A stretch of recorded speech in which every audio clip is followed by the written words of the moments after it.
Hola chicos, bienvenidos a otra clase de escuela dominical, donde vamos a estudiar sobre los milagros de Jesús en el Evangelio de Juan. Como dijimos en la clase introductoria, Juan solo eligió 7 milagros de muchísimos que hizo Jesús estando en la tierra. Con esos 7 milagros o señales, como les llama Juan, el evangelista quiere mostrar que Jesús es el Hijo de Dios y que estuvo con Dios desde siempre, que su existencia es eterna. Jesús es el Creador a quien toda la creación se le rinde. Antes de ver el primer milagro de Jesús, quiero que veamos algo más sobre el Evangelio de Juan. Juan comienza el Evangelio de una forma épica. Nos quiere mostrar a un Jesús que existió desde antes de todas las cosas. Miren cómo comienza Juan su gran obra sobre Jesús. ¿Tienen su Biblia a mano? Busquen su Biblia, por favor, y vayan al Evangelio de Juan, capítulo 1. Esto dice Juan en el primer capítulo. En el principio existía el Verbo, y el Verbo estaba con Dios, y el Verbo era Dios. Él estaba en el principio con Dios. Todas las cosas fueron hechas por medio de Él, y sin Él nada de lo que ha sido hecho fue hecho. En Él estaba la vida, y la vida era la luz de los hombres. Y la luz brilla en las tinieblas, y las tinieblas no la comprendieron. A lo suyo vino, y los suyos no lo recibieron. Pero a todos los que le recibieron, les dio el derecho de llegar a ser hijos de Dios. Lo que Juan nos cuenta aquí es muy sorprendente. El mismo creador del universo, la voz de Dios que hizo que todo existiera y que mantiene el mundo en funcionamiento, vino a su propio mundo, pero no en forma de Dios, sino en otra forma, en la forma de un hombre.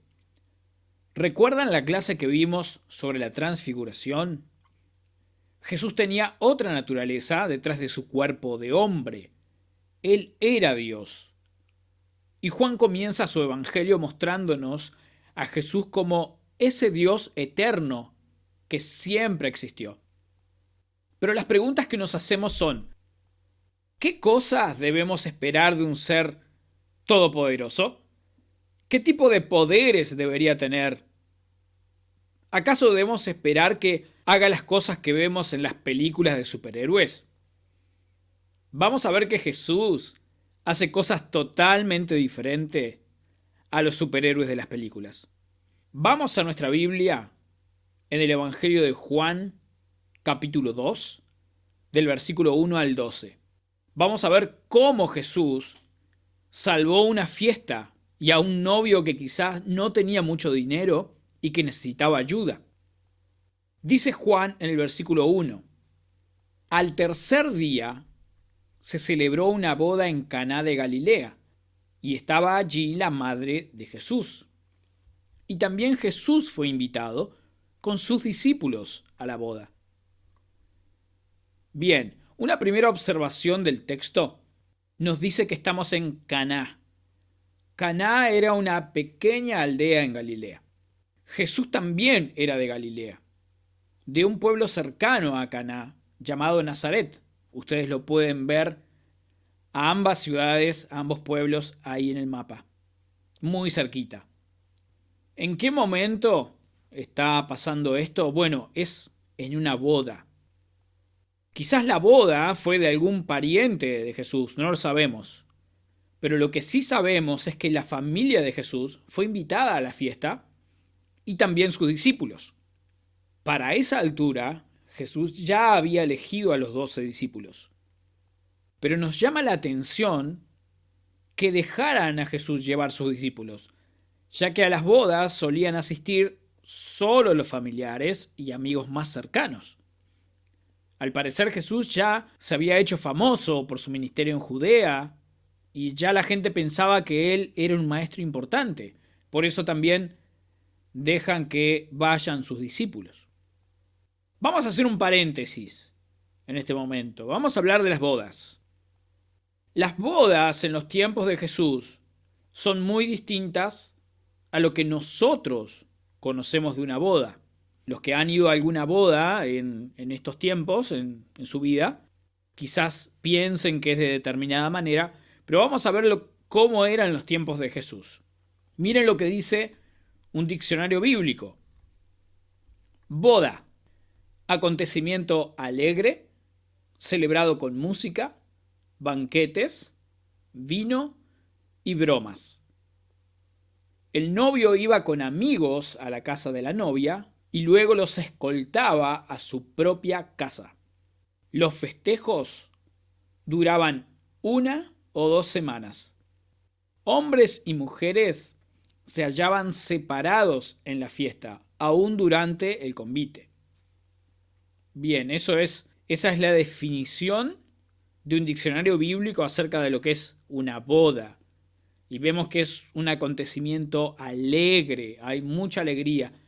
Hay 2 personas que están uniéndose en matrimonio y invitan a las personas más cercanas a compartir ese momento donde hay música, banquetes, vino, bromas. Es un ambiente de mucha fiesta. Pero algo pasó. Vamos al versículo 3. Cuando se acabó el vino, la madre de Jesús le dijo: «¿No tienen vino?». Y Jesús le dijo: «Mujer, ¿qué nos va a ti y a mí en esto? Todavía no ha llegado mi hora». Su madre dijo a los que servían: «Haced todo lo que él os diga». Bien, hay varias cosas que decir de esta porción de la historia. Lo primero es el problema que se generó. Se terminó el vino para los invitados de la fiesta. ¿Qué significa que se terminara el vino? Bueno, eso era una tragedia en las bodas en el tiempo de Jesús. Es lo mismo que vayas a un cumpleaños y no haya nada para tomar, ni una coca, ni agua mineral. Quiero que se pongan por un momento en el lugar del novio, que tuvo que pagar los gastos de la boda. Antes de la fiesta, él debió calcular la comida y el vino para todos los invitados durante los días que duraba la fiesta. El plan era que todos comieran y bebieran hasta el último día, no que la bebida se terminara antes. El vino era una de las bebidas por excelencia en las fiestas en los tiempos de Jesús. A nadie le hubiera gustado fallarle así a la gente que fue a su boda. Lo que podemos ver en el pasaje es que la madre de Jesús parece ser alguien importante en el lugar, ya que está al tanto de que se quedaron sin vino, y ella piensa que Jesús podía hacer algo para remediarlo. Así que le pide a Jesús que haga algo. Pero miren la respuesta de Jesús. Mujer, ¿qué nos va a ti y a mí en esto? Es una forma de decir, esto no es nuestro problema. Otra cosa que no debe sorprendernos es cómo Jesús trata a su madre. Le llama mujer. Eso no es malo en los tiempos de Jesús. No es que estaba tratando mal a su madre, era como se dirigían en aquel tiempo. Pero a pesar de lo que Jesús le dice a María, ella en esa conversación entiende que Jesús va a hacer algo finalmente. Nosotros no podemos darnos cuenta al leer esto, pero María sí entendió que Jesús actuaría en favor del novio. Así que esto es lo que hace Jesús. Versículo 6. Y había allí 6 tinajas de piedra, puestas para ser usadas en el rito de la purificación de los judíos. En cada una cabían 2 o 3 cántaros. Jesús les dijo: llenad de agua las tinajas. Y las llenaron hasta el borde. Entonces les dijo: sacad ahora un poco y llevadlo al maestresala. Y se lo llevaron. Bien. Así que Jesús finalmente decide hacer algo. Jesús pensó que la boda no podía terminar tan mal. Así que decidió actuar. Mandó llenar unas tinajas de piedra y que las llenaran hasta el borde. Esos recipientes, nos cuenta Juan, eran para el ritual de lavarse las manos que hacían los judíos. Jesús vio esos recipientes y decidió usarlos. Al parecer estaban vacías o quizás las vaciaron en ese momento y Jesús mandó llenarlas. Según algunos estudiosos, aquello significaba tener algo así como 75 litros de agua. Era bastante agua. Al leer el pasaje no nos podemos dar cuenta cuándo comenzó el milagro, pero algo pasó en aquellas tinajas. Lo que era agua para lavarse terminó convertida en vino. Lo genial de este milagro es que Jesús no hizo nada sensacional. Él no dijo algo como: oigan, miren todos para mí, ahora van a ver a un verdadero milagro. No hizo como esos magos que ofrecen un número de magia y quieren sorprender a sus espectadores. Nada de eso. Fue un milagro en silencio, sin hacer espectáculo.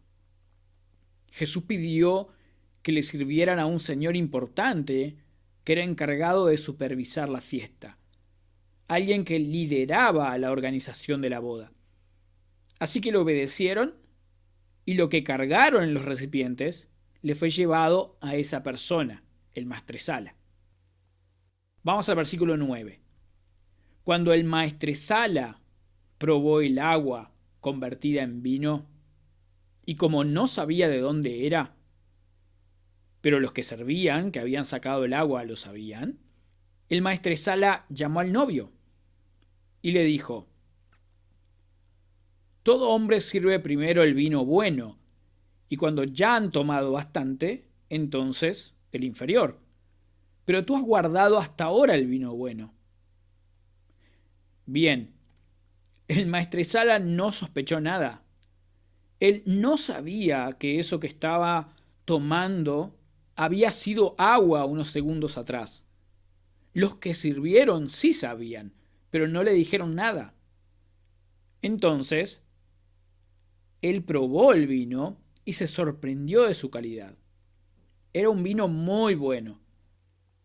Así que quedó muy sorprendido, porque la costumbre era servir al principio de la fiesta un mejor vino, y cuando no pudieran darse cuenta de la calidad del vino, luego servían el de calidad inferior. Pero este hombre felicita al novio porque, avanzada la fiesta, él estaba sacando un buen vino. La Biblia no registra nada, pero al parecer el novio tampoco le dijo nada al maestresala. Me imagino que el novio era el más sorprendido de todos, porque si él sabía que no había más vino para los invitados, él estaría muy preocupado y triste. Capaz eso que dijo el maestresala fue un gran alivio para él. Ahora la fiesta podía seguir adelante. El novio ya no quedaría mal con sus invitados y todos recordarían esa boda como la boda del mejor vino. De este modo Jesús salvó una fiesta de terminar antes de tiempo. Pero miren cómo termina Juan el relato. Juan nos dice, versículo 11, este principio de sus señales hizo Jesús en Caná de Galilea y manifestó su gloria, y sus discípulos creyeron en él. Esto es fundamental. Juan nos está contando que Jesús mostró su gloria en esa boda. Pero los que pudieron ver esas cosas y disfrutaron el milagro como un verdadero milagro fueron algunos pocos. Sus discípulos creyeron en él. No significa que antes no creían. Es que cada vez que Jesús hacía un milagro, la fe de ellos iba en aumento. Cada vez que Jesús hacía una maravilla, su fe en Jesús crecía. Y era necesario, porque ellos iban a ser en el futuro los predicadores del reino de Dios. Ellos iban a anunciar en el futuro acerca de Jesús, y para eso ellos debían tener una fe muy fuerte para hablar sin miedo. Bien, chicos, hasta aquí va nuestra historia. Ahora veamos las verdades principales que nos enseña este pasaje que acabamos de leer.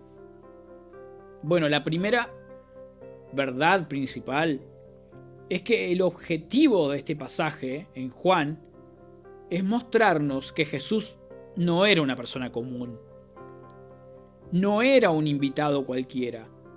Jesús es el Dios creador que leímos al principio del Evangelio, que era capaz de cambiar los elementos y las cosas naturales en otras cosas totalmente diferentes. Los hombres en el tiempo de Jesús podían hacer vino y su proceso era muy complicado. Hay que plantar uvas, hay que cosecharlas, hay que exprimirlas con los pies en grandes recipientes. Luego hay que separar las semillas y las cáscaras del jugo, dejarlo un tiempo para que lo dulce de la uva se transforme y por último, envasarlo. Todo eso lleva muchos meses. Sin embargo, Jesús, sin tocar nada y solo diciendo a las personas qué hacer, pudo hacer el mejor vino que el maestresala haya probado en su vida. Jesús no es alguien cualquiera. Ese milagro solo Dios podía hacerlo. Segunda enseñanza importante es que Jesús fue muy discreto al hacer su milagro. Jesús no buscaba fama entre las personas.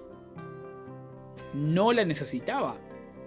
Si Jesús tuviera hoy en día un perfil de Facebook o de Instagram o de cualquier otra red social, Él no estaría haciendo cosas extraordinarias para conseguir seguidores, ni que le den likes. Jesús no quiere seguidores que lo observen. Él quiere discípulos que lo conozcan y lo obedezcan porque vieron su gloria. Otra enseñanza. Muchos de los que estaban en esa boda pudieron disfrutar del vino sin saber que había salido de un milagro. Y eso nos enseña una cosa. Muchas personas disfrutan verdaderos milagros todos los días sin saber que son milagros. Muchos se levantan cada mañana sin agradecer a Dios por un día más. Muchos disfrutan de la naturaleza sin darle la gloria a Dios por eso. Muchos tienen una familia y amigos sin saber que Dios en su gracia nos permite esas bendiciones. Muchos no saben que Dios los ha dejado estar un día más en este mundo por su misericordia. Todos los días las personas no pueden reconocer a Dios detrás de las cosas que les pasan en sus vidas. Nosotros, como cristianos, debemos dar gracias a Dios por su bondad, por su misericordia que se renueva cada mañana, por las cosas que tenemos. Debemos vivir como gente que vio la gloria de Jesús. Pero chicos, ¿cómo debemos vivir ahora nosotros al saber que Jesús lo puede todo?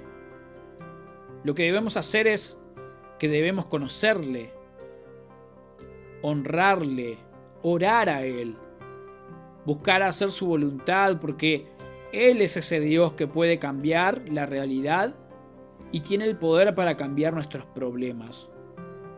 Te invito a conocerle y amarlo cada vez más. Bien, ahora quiero dejarles algunas actividades. Actividad 1. En el video que encontré para mostrarles, en el video que vemos la boda de Caná y hay actores, hay 2 errores en ese video que pude darme cuenta. Uno de ellos lo van a encontrar al leer de nuevo la definición de boda que les di al principio. Y el otro error lo van a ver en la Biblia, en el relato de Juan. Actividad 2. Lee en tu Biblia el pasaje de Éxodo 7 del 14 al 25 y responde estas preguntas. Recuerden, eso queda en el Antiguo Testamento. Éxodo es el segundo libro de la Biblia. En esa oportunidad, en ese pasaje, Dios, por medio de Moisés, también transformó el agua. Las preguntas son, ¿en qué la transformó? Y segundo, ¿la gente que vio el milagro terminó creyendo en Dios? Bueno, chicos, un saludo muy grande. Me encantó dar esta clase con ustedes y esperemos que puedan ver este video y hacer las actividades. Un abrazo grande.